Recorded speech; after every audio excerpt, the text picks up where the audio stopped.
안녕하세요. 모닝쇼 김은별입니다.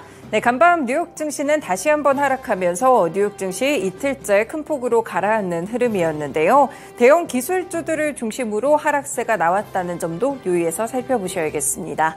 지금 인플레이션이 다시 고조된다는 지표들이 나왔고요. 연준은 이에 따라서 추가적인 금리 인상을 두고 신중한 발언이나 지표들을 보이곤 했습니다. 수잔 콜린스 보스턴 연은 총재도 입수되는 데이터에 따라서 이 추가적인 긴축이 필요할 수도 있다라고 이야기를 하면서 최근에 연준의 스탠스를 잘 표현하기도 했습니다. 네, 그리고 기술주들을 중심으로 낙폭이 컸다고 말씀을 드렸는데요. 특히나 애플의 이슈 살펴보셔야겠습니다. 애플이 간밤 3% 정도 하락으로 거래를 마쳤는데요. 이 중국에서 중앙부처 공무원들과 공기업들 직원들에게 아이폰을 공무에 사용하지 말라고 지시했다라는 내용이 월스트리트 저널을 통해서 흘러나왔습니다. 네, 이렇게 국제정세 속에서 조금 더 갈등 상황이 불거지게 되면서 이 아이폰 15 출시를 앞두고 있는 애플 역시나 3%대 큰 폭으로 하락하는 흐름이었는데요. 개별적인 흐름들까지 전반적으로 지수를 끌어내렸습니다. 네, 그렇다면 어떤 이슈들이 간밤엔 또 중요했을지 모닝쇼 뉴스부터 체크해 보겠습니다.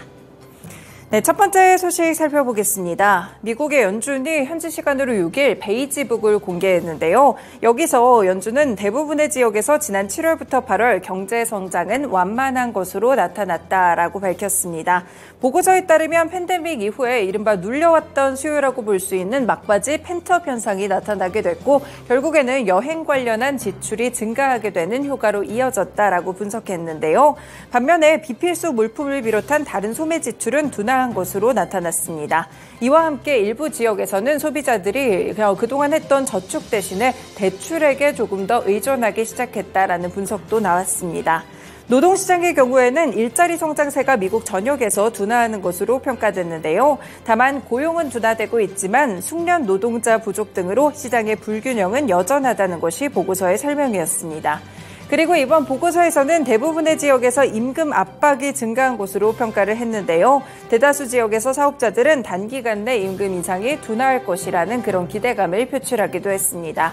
이렇게 베이지북에서 대부분 구역에서는 물가 상승이 전반적으로 둔화됐다라고 평가를 했고요. 특히나 제조업 그리고 소비재 분야에서 이러한 경향은 더욱더 두드러지는 흐름이었습니다. 네, 연준에서는 일단 인플레이션이 조금 완화되고 있다라는 평가를 줬지만 일단 지표들을 보시면 아직 안심하기는 이릅니다. 두 번째 소식 살펴보시죠.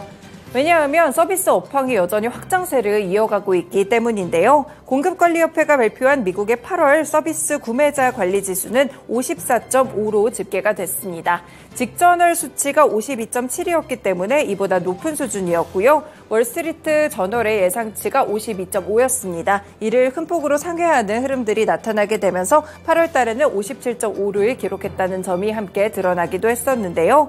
일단 이 지수 자체가 50을 상회한다면 업황이 점차 확장하고 있다라는 국면 속에 있다는 점 체크해 보실 수 있겠고요. 실제로 이 50에 대한 지지선을 두고 흐름들을 조금 살펴보시면 위쪽에 위치하고 있다는 점이 눈에 띄고 있습니다.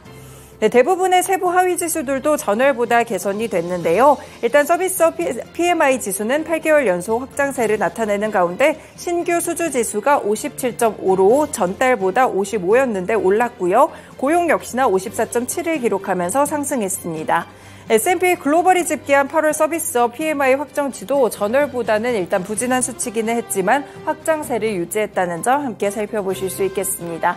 그렇기 때문에 아직까지 인플레이션에 대해 안심하기는 이르다는 분석입니다. 네, 마지막으로 소식 또 체크해 보겠습니다.